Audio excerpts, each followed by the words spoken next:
so much better. Bring! Glassman, blood. What do you know about boxing?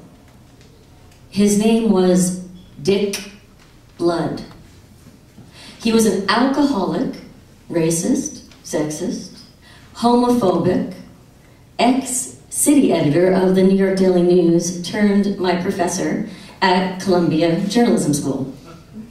Now, by the time I met Blood in 1989, he had stopped drinking and he had renounced all his prejudices except one. And this was the idea that scaring a student shitless could turn her into a really excellent working journalist. Glassman, Blood, what do you know about boxing? Now, Blood knew I knew nothing about boxing. I was an aspiring fashion reporter. But what Blood didn't know is I had this problem. I had been offered a job as a journalist and I'd had to refuse it because I was so scared of interviewing people, of saying or doing the wrong thing, that the only way I could conduct an interview was on the landline of my apartment in Greenwich Village, naked. And my thought process on this was that the worst thing had already happened. And anything I did in the interview that went badly couldn't be as bad as, Glassman, what do you know about boxing? Nothing? Good. I want you to go down to City Hall in an hour and interview Michael Spinks at the Michael Spinks press conference. 5 takes, that's pages, by 4 o'clock. And Glassman, yes, Blood, don't mess it up.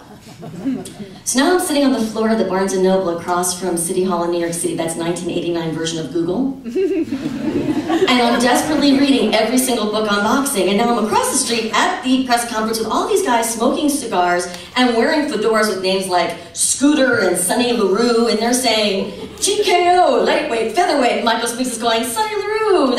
And then, it must be the fear, but the press conference is over and everybody is gone, except for me and Michael Spinks' manager and Michael Spinks. And so, being a nice person, I walk up to Michael Spinks' manager and I say, hi, my name is Sharon Glassperson. I'm a student at Columbia Journalism School, and I'd just like to ask Michael Spinks a couple of questions. And the manager looks at me and he says, nah, I'm sorry, kid. Mr. Spinks is a very busy person. We gotta go. I've blown the story. But I have to call Blood. That's what you do at the end of your assignment. You call the desk and you talk about the takes that you're about to write. And the only phone booth, the only public phone in this area is mounted atop the railing on the City Hall subway. And the coin slot is about, 5'7", and I'm 4'10", and as I'm jumping, desperately trying to lob this quarter into the slot, it occurs to me that I suck at covering boxing press conferences, but I'm actually kind of good at basketball. Blood? Glassman, Mr. Spinks' manager said no. And then there's this pause.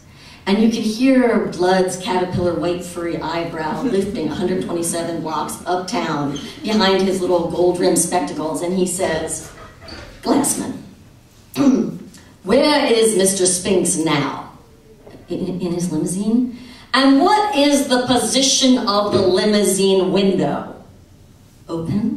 And how many arms do you have? 2. Well, here's the deal. I want you to walk up to that limousine. I want you to shove your arm through the window, and I do not want you to remove said arm until you have your interview or they tear off that arm driving out of the parking lot. And it was my big chance, to conquer the fear, to do the crazy bad thing. And I wish I could tell you that I did it, but instead what I did was to follow Michael Spinks around New York City all that day and watch him hand out holiday turkeys at homeless shelters. And somehow, miraculously, I came up with 5 pages about that, and somehow, miraculously, Dick Blood passed me. And we communicated over the years, but, I knew that by passing me, he was acknowledging my failure, and I've become many different things over the years since that event, and some of them have been successful, but in my heart, I just know, I had failed Blood's test. And earlier this year, Blood actually died at age 83, and I got on his memorial page on Facebook, and I wrote my condolences, and I said a little bit who I was, and a minute later, this girl goes, oh my God, you're the Michael Spinks girl? You exist? And I found out that Dick Blood had been teaching my story for the last 20 years in his classes. And in his version, as I'm desperately lobbing the quarter into the phone, Michael Spinks gets out of his limousine and lifts me into his arms. so I can put that quarter in and call Blood. And it's too late to actually ask Blood why, but it's never too late to call that newsroom in the sky. And so, Blood, Glassman, I don't know why you did it, but I wanted to say thanks for the rewrite on the Michael Spink story. It's the nicest thing that never happened to me.